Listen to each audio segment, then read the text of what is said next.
नाज़रीन, आप देख रहे हैं इकरा उर्दू न्यूज़। मैं हूं हैदर अली। दीघा के साहिल पर योम आज़ादी की खुशियां मनाते सियाहों को देखकर कारोबारियों में खुशी की उम्मीद जागी।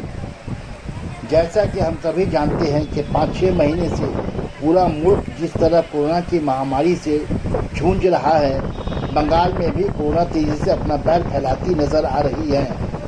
मुल्क के साथ साथ बंगाल के अवाम भी कोरोना से जल्दी निजात पाने की उम्मीद लगाए बैठी है।